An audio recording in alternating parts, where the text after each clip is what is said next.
پہناتا ہے. غور کرنے والوں کے لیے اس میں بہت سی نشانیاں ہیں. اور زمین میں کئی طرح کے قطعات ہیں ایک دوسرے سے ملے ہوئے، اور انگور کے باغ اور کھیتی اور کھجور کے درخت.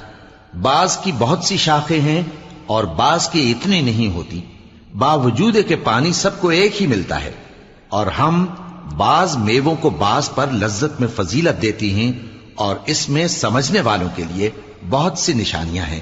اگر تم عجیب بات سننی چاہو تو کافروں کا یہ کہنا عجیب ہے کہ جب ہم مر کر مٹی ہو جائیں گے تو کیا اثر نو پیدا ہوں گے؟ یہی لوگ ہیں جو اپنے پروردگار سے منکر ہوئے ہیں، اور یہی ہیں جن کی گردنوں میں طوق ہوں گے، اور یہی اہل دوزخ ہیں کہ ہمیشہ اس میں جلتے رہیں گے. اور یہ لوگ بھلائی سے پہلے تم سے برائی جلدی سے مانگتے ہیں، یعنی طالب عذاب ہیں، حالانکہ ان سے پہلے عذاب واقع ہو چکے ہیں. اور تمہارا پروردگار